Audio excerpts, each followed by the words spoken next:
Hi guys, welcome back to the next lecture. It's one of the first lectures of mine in microbiology. It's a very small topic. It's called the infections of the bile duct. Before we talk about the infections, let us have a small quick recap about how the bile duct is formed. So you can see the right and left hepatic ducts I've written here, which together form the common hepatic duct. Now this common hepatic duct joins with a cystic duct present here, which comes from the gallbladder. Now if you can remember, gallbladder has three parts, that is the fundus, the body and the neck. Now this together form the bile duct. Now the bile duct joins with the pancreatic duct and it drains into the major duodenal papilla present in the second part of the duodenum. Okay, now let us come back to the topic, that's the infections of the bile duct. It's very simple. You have to remember just two names, a few bacteria and viruses and parasites. The two names are cholangitis and cholecystitis. Now cholangitis is the inflammation of the bile duct, whereas cholecystitis is the inflammation of the gallbladder.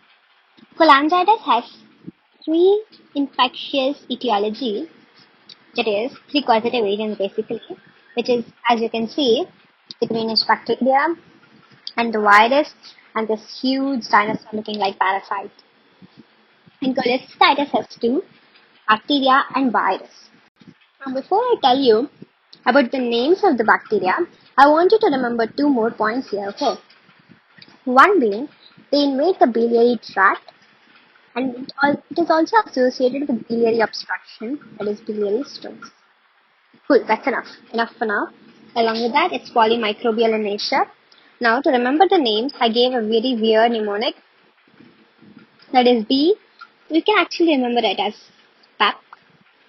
And put E cube and P square. So, first one is bacterioid.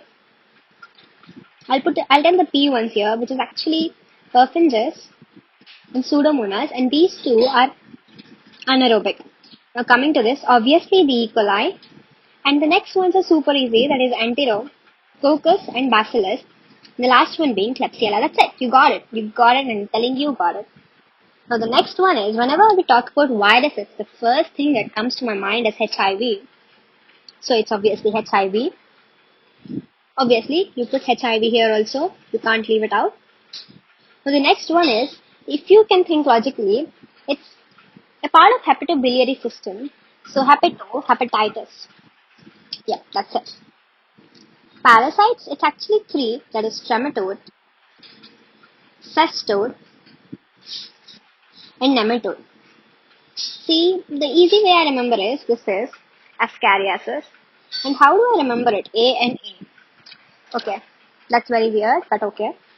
It is Spock, Fasciola hepatica, and Gigantus, Ophistochus, and Clonorchus.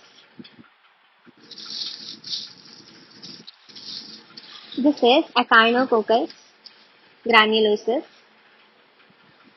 And nope, I don't have any mnemonic for cestos. So you remember cestos. That's it. What else you have to remember here?